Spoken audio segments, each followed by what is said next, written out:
From the CyberHub bunker and studio, you're tuning in to the CyberHub Podcast. And now for your host and CISO, James Azar.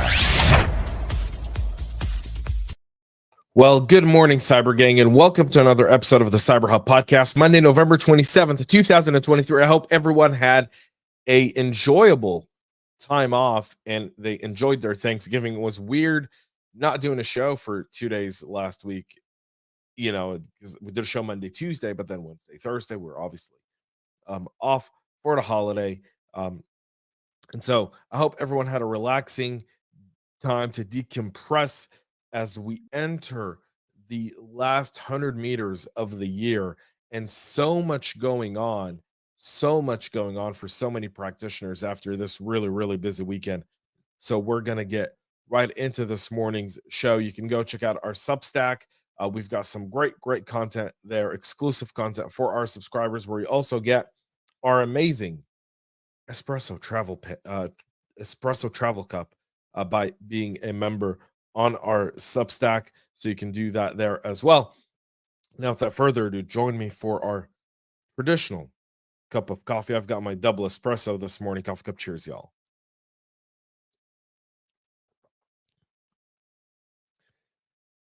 Monday morning after a long weekend, you need multiple coffees to just get your engines revved up and heated. But let's go ahead and get started with a significant event taking place over the weekend.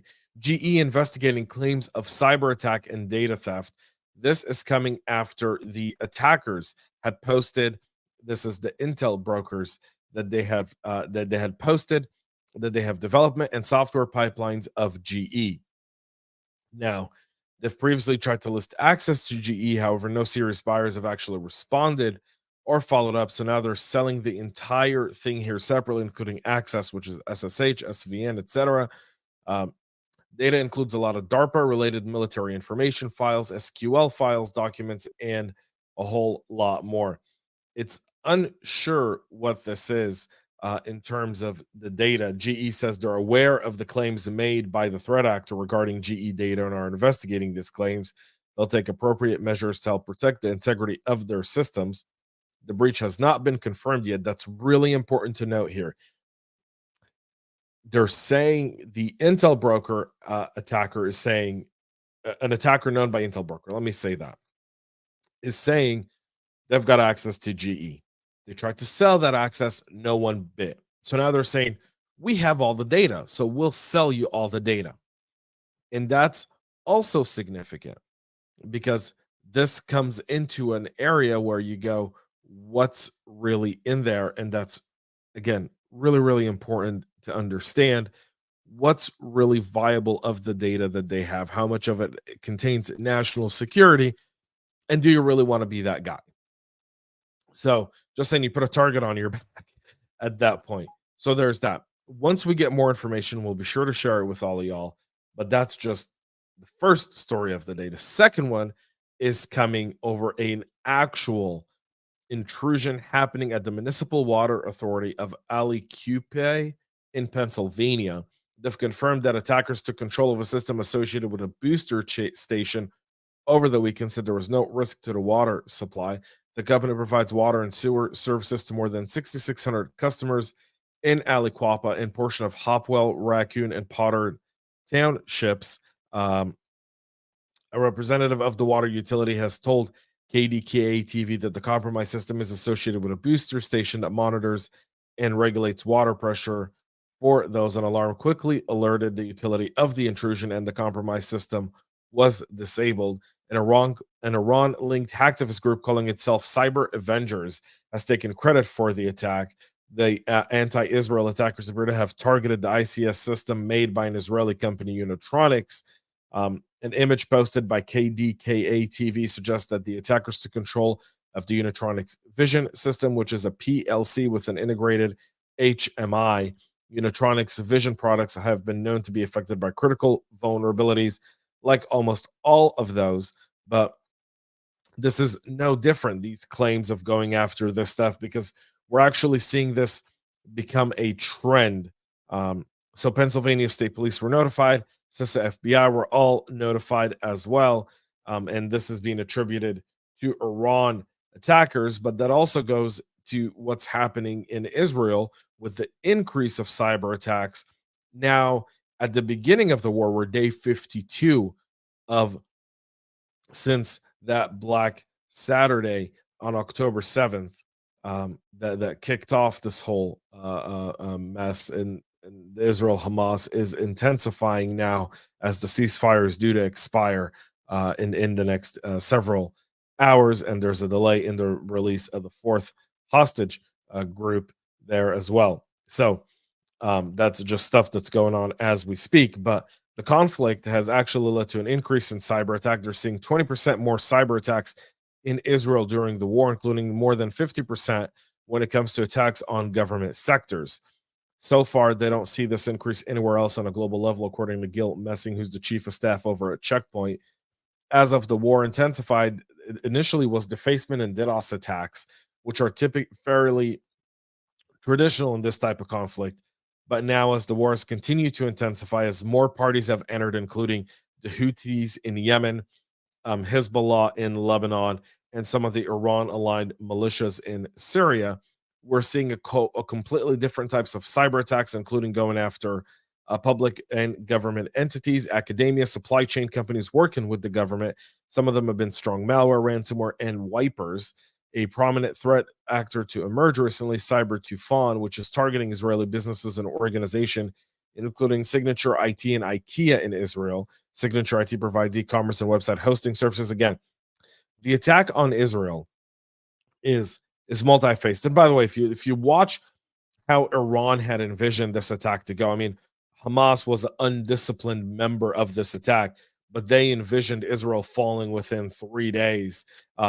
And so some of the intelligence that's now coming forth is Iran had planned that between Hezbollah, the militias in Syria that would go into Israel, the Houthis and Hamas, and then the Judea and Samaria Hamas affiliates that are in Tulkarem, Hebron, and all these other areas would all attack Israel simultaneously, and they would launch attacks, cyber attacks in everything else. So what happened in Gaza was supposed to happen all over Israel, which, according to Iranian intelligence that have been leaked out, reports that have been leaked out, they anticipated Israel to fall, meaning fall and decimate within 3 days, and they would take the country over, is what they were thinking. Hamas obviously launched the attack all on their own, and now Israel's well aware of the plan and is actually addressing it head on.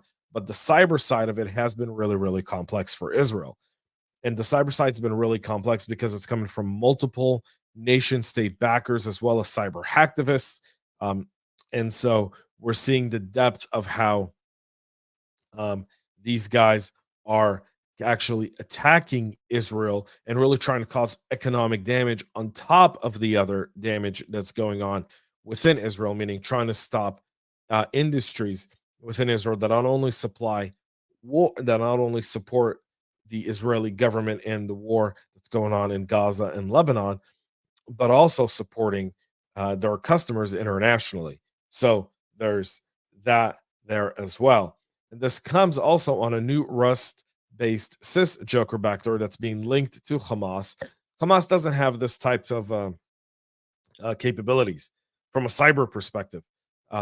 They do from Iran, and we know that on October 7th, prior to October 7th, some of the captured terrorists in their interrogation has said that they had traveled to Iran to train for their October 7th mission. So we know that a lot of this is likely coming from Iran. The Rust-based variant of the SysJoker was first submitted to VirusTotal on October 12th, coinciding with the escalation of the war between Israel and Hamas. The malware employs random sleep intervals and complex custom encryption for code strings to evade detection and analysis. On the first launch, it performs registry modification for persistence using PowerShell and exits upon later execution. It establishes communication with the C2 server, the address for which it retrieves from a OneDrive URL, since that's trusted. This does have some possible ties to Hamas. It's probably developed in Iran, given to Hamas-linked cyber gangs in order to launch it, as Iran likes to sit around and just watch everyone move around it in their game of chess. So a lot going on there as well. The Fidelity National Financial is experiencing service disruption after taking down multiple systems to contain a cyber attack. In a 8K filing with the SEC just before Thanksgiving, Fidelity said that the title insurance, escrow, and other title-related services, mortgage transaction services, and technology to the real estate and mortgage industries. According to the company, its F&G Annuities and Life subsidiary, which provides insurance solutions, was not affected. FNF says that the investigation was immediately launched into the incident and that law enforcement was also notified. To date, the investigation has determined that attackers gained unauthorized access to certain systems and that some credentials were stolen. While FNF did not specify what type of cyber attack it fell victim to, the fact that it has shut down systems to contain the incident suggests that ransomware might have been involved. So we'll see how that goes as well. KyberSwap says that $54.7 million of user cryptocurrency were stolen during an attack. KyberSwap reported this on Friday, that around $54 million worth of crypto was stolen during a cyber attack earlier that week. In an update, the company confirmed that the hack occurred on Wednesday evening when someone used a series of complex actions to conduct exploitative swaps, enabling the withdrawal of user funds into the attacker's wallet. In total, around $54.7 million of user funds were exploited by the attackers. They've overcome many challenges, but by far these last 2 days have been the most difficult, they said. In response, DevPos Deposits launched an investigation, contacted relevant parties, and initiated negotiations with the attackers in an effort to help users recover as much as possible, including offering a 10% bounty as an incentive for returning the users' exploited funds. The company is now trying to recover the funds, but argued that the incident stands out as one of the most sophisticated in the history of DeFi, noting that the attackers had to execute a precise sequence of on-chain actions in order to exploit the vulnerability. So if they give more information, that would be helpful. They did not as of yet. Hopefully they'll be more transparent about what they mean by that, so we all get a little bit smarter from what's going on there. A North Korean threat group has breached a Taiwanese software company and leveraged a system to deliver malware to devices in North America and Asia, according to Microsoft. The threat actor is tracked by the tech giant as Diamond Sleet, or Zinc, previously described as a subgroup of Lazarus, the notorious North Korean gang. They've been conducting attacks for data theft, espionage, destruction, and financial gain. Microsoft discovered recently that Diamond Sleet has targeted CyberLink Corp, a Taiwan-based software company specializing in audio, video, and photo editing applications. The attackers compromised the company's systems and modified a legitimate application installer. They added malicious code designed to download, decrypt, and load a second stage payload. The malicious versions of the installer was signed with a valid CyberLink certificate and hosted on a legitimate update infrastructure, all letting it kind of get through any single one of your security solutions that's there to identify it.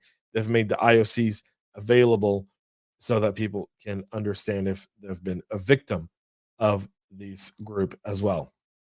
That's it for our show this morning. We'll be back with a whole lot more tomorrow as we continue to unwrap and unravel what's happening in the world of cyber. And if you don't think that elections and geopolitics and all of these matters, they absolutely do. They're critical.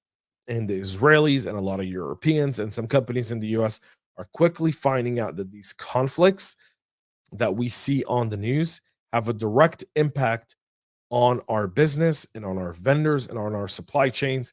And it's going to become a group effort to defend those as we go forward. So till tomorrow, have a great rest of your day, y'all. And most importantly, stay cyber safe. We love feedback, so make sure to connect with us on social media and subscribe to our podcast on your favorite podcast listening platform.